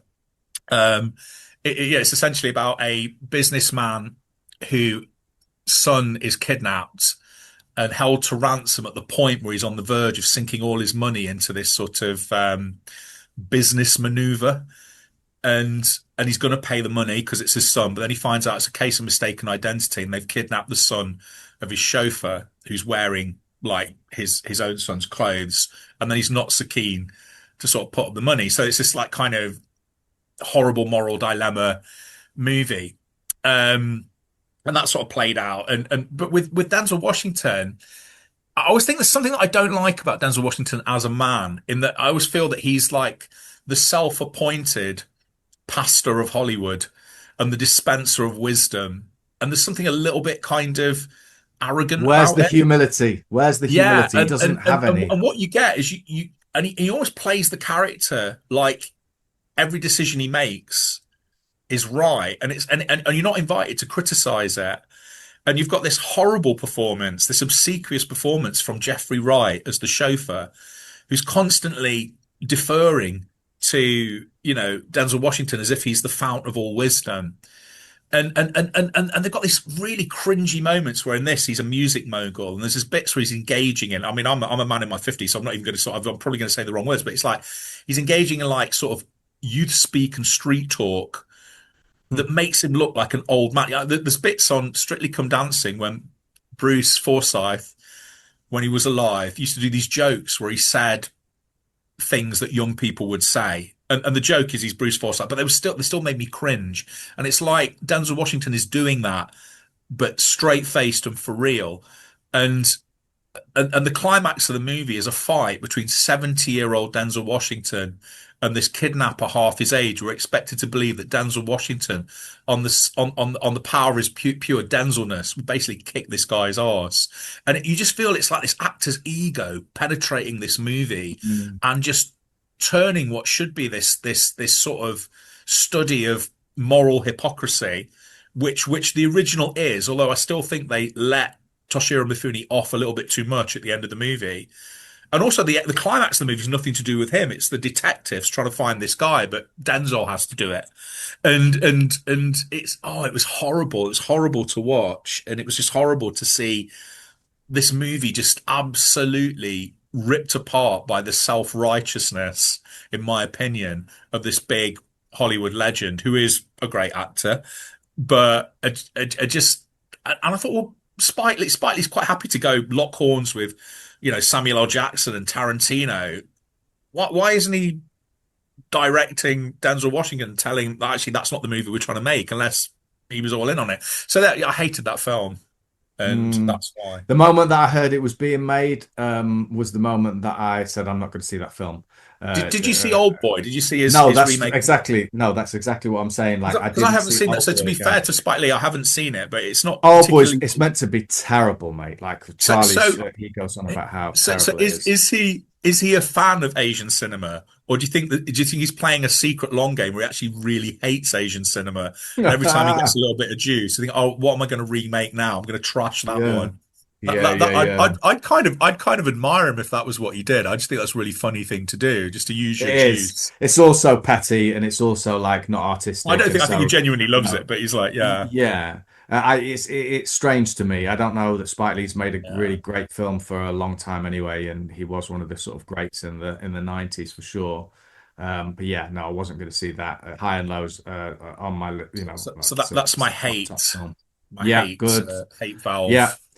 I don't I have like I'm not even going to go into it and not really talk about it too much, but like Nosferatu, Wolfman, The Brutalist, like these are films that The Monkey, films that I was kind of looking forward to that I just was so vanilla about. I just thought, what's the point? Bring Her Back was another one, films that I was looking forward to that just Yeah. disappointed ultimately. I watched Sorcerer by William Friedkin for the first time and thought it was absolutely fantastic. Like just a magnificent five-star film that I was so pleased that I wasn't disappointed in any way. And Wages of Fear is one of my films. Like I've seen it loads of times. I've seen it recently as well. And so seeing what he then did with the original Wages of Fear. story. Yeah, and then adapted it like in Sorcery, you get to see them before they go to the island and that, which I thought was a really nice touch. It gave you more insight into the characters of who they were, and yeah, brilliant. Sorcerer, brilliant. That was my top film of the year, I reckon, as far as non-cinema and older films. Yeah, I did pretty good year with of all the films I saw in revival. I loved all of them, but the two I'm going to highlight um, are The Curse of Frankenstein, the original Hammer movie, Mm. which I think they did a big. It was in conjunction with a big sort of Blu-ray and sort of 4K special edition, and so it got a limited cinema release. It got one night only cinema release, and it was lovely just to see. It was a small screen, but it was a packed screen full of young people watching this Hammer film, unironically, and really enjoying it. And it's just sort of lurid, beautiful splashes of green, and you know, and sort of classy in that way that sort of Hammer like belies its budget and presents something that is simultaneously classy and lurid at the same time. And a lot of that's to do with their wonderfully written films. And Peter Cushing is a great actor who appeared in predominantly low budget films apart from Star Wars. And he's just an outstanding, Baron Frankenstein. So I really enjoyed that. A couple of films I enjoyed. I'm just going to throw them just because I saw them with my dad. I've just started kind of going to see old Mm. films with my dad now. So Jaws was great. I mean, that's the third time I've seen Jaws at the cinema, and That's on my list as it's well. lovely seeing it with my dad. And we saw this week The Wild Geese, which is an old family favorite. Richard Burton and Richard Harris. It was mercenaries in Africa and Roger Moore with a constant cigar on the go, and it was great. It was really good fun. But no, my delight of the year, and I saw the Texas Chainsaw Massacre 2 over Halloween, and the people. They're called the Loft Cinema. Just give them a shout out. Not that they'll ever hear this, but and they do these at the Savoy Cinema in Nottingham once a month. They'll do normally to packed houses and the biggest screen, just sort of presentations of cult, sort of normally sort of 80s, kind of early 90s, sort of horror and sci-fi genre movies. And they showed Texas Chainsaw Massacre 2, and made the point actually they're doing it in conjunction with another group, who actually run a VHS store, one of the last VHS stores Wow. in Ilkeston, and I can't remember the name of the organization, but they actually said that because this film was never theatrically screened and not in England because it was banned, and they just came out on VHS in various cut forms, because this might be one of the first times it's ever been theatrically screened. Wow. And Texas Chainsaw Massacre 2 is a nasty, messy delight. And again, it sort of stands in relation to the original in the way that Evil Dead 2 stands in relation to Evil Dead 1, in that it's played for laughs. The comedy is jet black. Toby Hooper is one of a genius of kind of just nasty, rusty production design. When you descend into their lair underneath this Texan theme park, it's just this horrible. You feel like you catch a disease if you scratched your arm on anything in this like junkyardy sort of world. And Mm. it's got a great Dennis Hopper performance in it. Caroline Williams is one of the sort of great scream queens of 80s cinema, and it's just I loved it. It was just such a entertaining nasty, grisly, and I love the fact, I don't get tired of telling people this. I love the fact that it's written by the same guy who co-wrote Paris, Texas. So you got these two movies with Texas in the title that couldn't be more different. And he wrote it, apparently, a guy called L.M. Kit Carson, who I'm getting quite obsessed with. And he wrote it as a deliberate act of self-sabotage because his agent told him after winning a prize at Cannes, Paris, Texas will elevate you to a new world of screenwriting opportunities. And he said, I looked at that world. I didn't like the look of it. So I wrote Texas Chainsaw Massacre 2. So like none of these people would ever employ me again. But he does a sterling job. It's a beautifully written film, you know. I've never seen And that. I will definitely have a look no, at that. it's terrific. It's really good fun. And it's kind of Toby Hooper's really last great hurrah before he just sort of kind of unraveled really. And just, although I do like the Mangler. I've got a lot of love for the Mangler. I The just genuinely Mangler. do watch it again. It's not as bad as people think it is. I don't think I've Um, ever seen it, to be honest. yeah, I'll watch it. It's got an appalling reputation, but I love it. I think it's great. So yeah, so that's They released on that they released Chain Reactions. It was at the film festival this year. It's the Texas Chainsaw Massacre documentary. Mm. I didn't see it, unfortunately, but that's on my list of films to watch, and that in conjunction with rewatching This provides a the nice original. segue if we still got time to just have a few Yeah, words about yeah, disappointment of yeah, the year, because yeah. Guillermo del Toro is one of the talking heads on Chain Reactions, and unfortunately, I have to say his Frankenstein was my biggest disappointment of the year. Yeah, It yeah.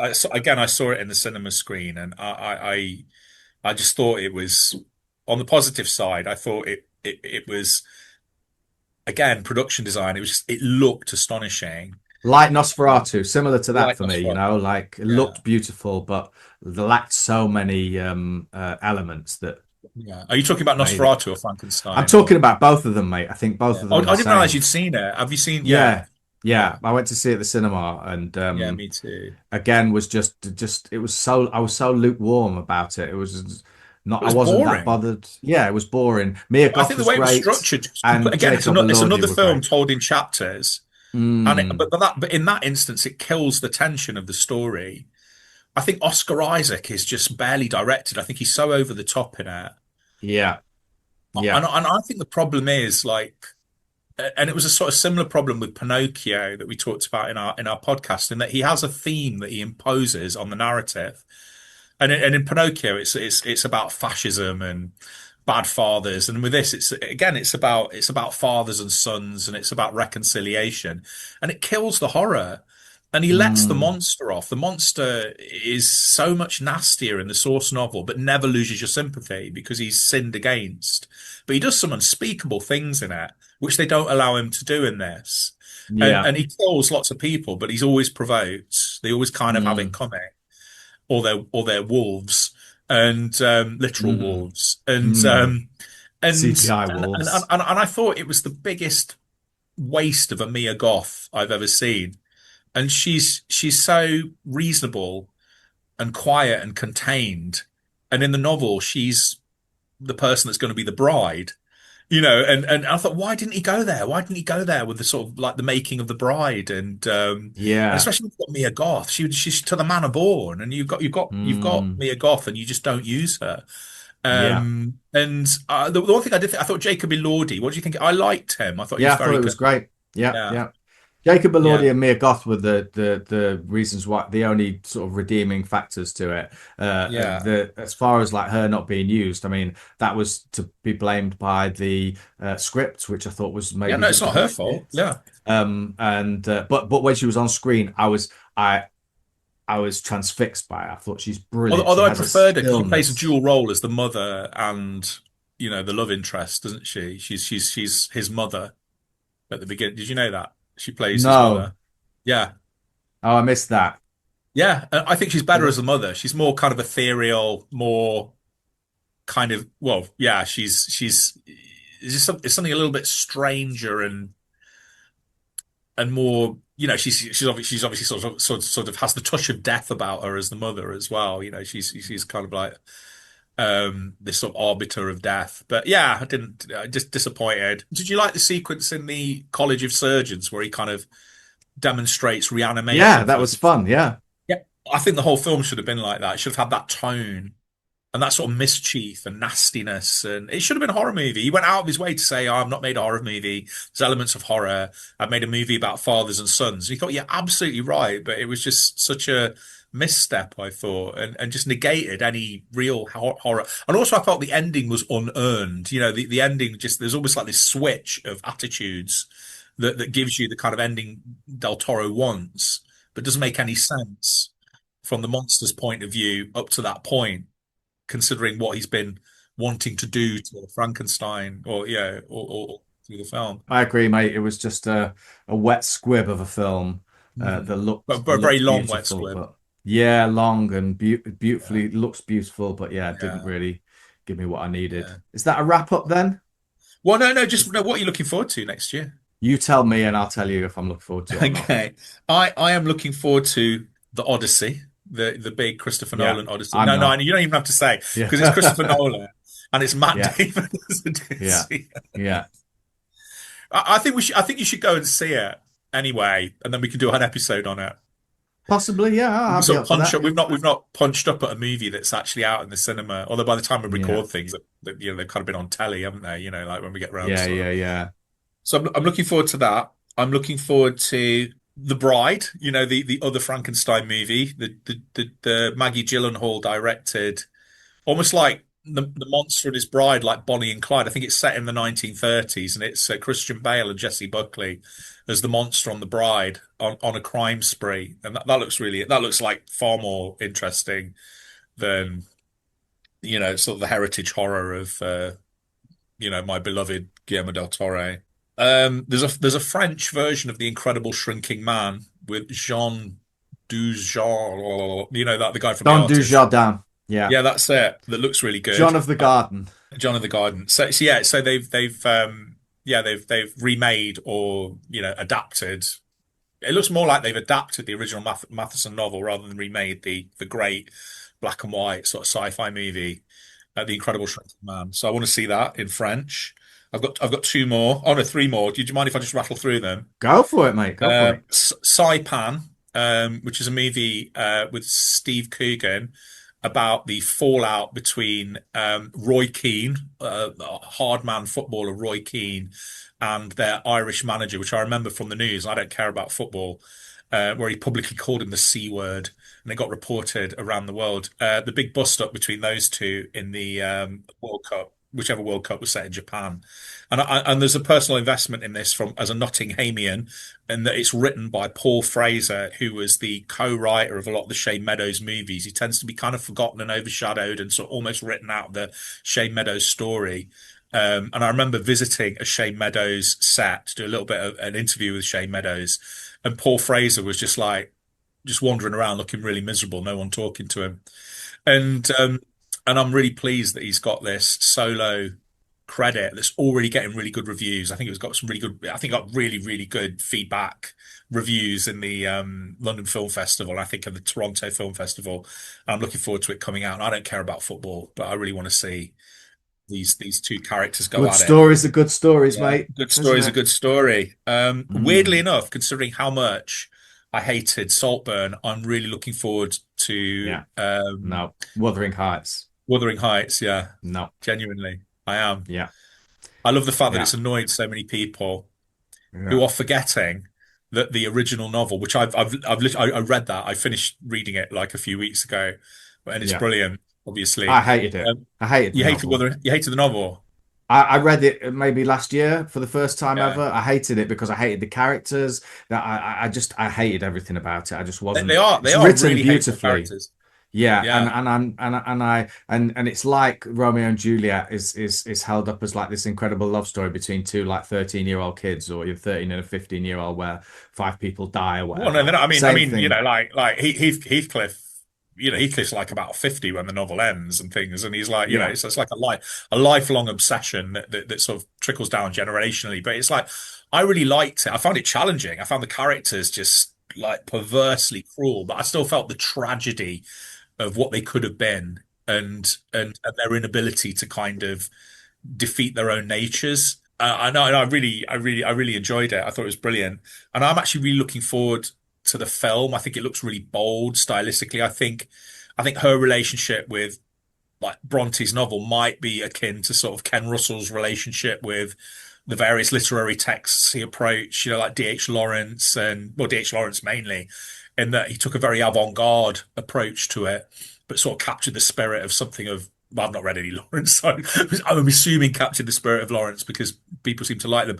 And I think everyone's sort of getting their knickers in a twist about how the the bold swings it takes, the fact that it's quite salacious, and it's quite forgetting the fact that when the novel came out originally, absolutely scandalized people. So she's just finding a modern language to replicate that sense of shock and offense. I like Margot Robbie's choices as a producer. I think she picked some quite bold subjects or risky or unusual things to sort of put a name to. And again, Elordi's on a roll, so I just want to see what he does as Heathcliff. I think it'd be very Yeah, good. I was just so pissed off with Saltburn. I just Yeah. thought, it was exploitative and salacious for the sake of being that. I don't think it added to the story. And then when I heard about Great Expectations, not Great Expectations, Wuthering Heights, I thought that, yeah, it's going to be the same shit, and you're going to ride that wave, and that's fine, and you're going to have your little, but it's not for me. It just doesn't seem for me. It may well be, but it's got my attention, Mm. and I want to see Yeah, it. yeah. And I may hate it. We may be having this conversation in a year's time, and I might be raging about it. And finally, one of the things I'm really looking forward to is Ready or Not, Here I Come. Basically, Oh, Ready or yeah, Not yeah. 2. Samara Because Weaving. yeah, well, Samara Weaving and Sarah Michelle Gellar and Catherine Newton, who's my favorite new sort of bonkers actress under 30, and David Cronenberg. He's in it. And Nice. I really like. I can never remember their actual names, but they operate as a directing duo called Radio Silence, and I just think they make the best popcorn. And I'm not using this in a pejorative sense. They make the best popcorn horror movies, and their films are so entertaining. They're the first two of the recent Scream reboot, Ready or Not, which I really liked, and Abigail, which I loved. The sort of kidnapped vampire child. Yeah, yeah. Abigail definitely felt like a Ready or Not, didn't it? Yeah, and Catherine Newton, like, I think, stole the movie in that. And she's terrific. I like Lisa Mm. Frankenstein as well, and I want to watch more of her stuff. I think there's something slightly of Nicolas Cage in some of the choices she makes. She just makes some really kind of unusual choices, as just in the beats and just where she takes a character. And I think she's fascinating, and the fact that I think she's playing Samara Weaving's sister in it, and I think Kevin Durand's back in it as well, who I like. Great. I think he's Yeah. great, and I He's think in. they had a great. They were very much teamed together as like two characters in Abigail, and I thought Yeah. they were Yeah, terrific they were together. great. So Yeah. yeah. So there we go. I'm done. I'm A spent couple now. of films that I'm looking forward to that I wasn't aware of, but I saw an advert for which is maybe even out already, is Nouvelle Vague, the new wave Oh yeah. Richard Linklater film. I just looked at it. I thought, oh, I'm in that, mate. That looks great. And Hamnet might be fun. I was considering reading the book beforehand because I think it'd probably be quite easy to read. Yeah, but apart from that, I think it is 2025 was an okay year for films. Like there were some crackers in there for sure. Not the best year for films, and pound for pound, I don't think I thought it was really. pretty good. I mean, I at the beginning of the year, I had my secret weapon of my Cineworld pay 16 quid and see as many films as you like taken away from me, because Cineworld collapsed in Nottingham at any rate. And so I've had to actually, what's the word, let pay to see things. Yeah, And yeah, yeah, so I've been a bit more picky. Well, not, I was I've probably been less picky actually. I've probably gone more down the like genre and entertainment route. But I think, having said yeah, that, looking at my list, I think it was a nice varied list. It wasn't all like yeah, horror movies. No westerns on there.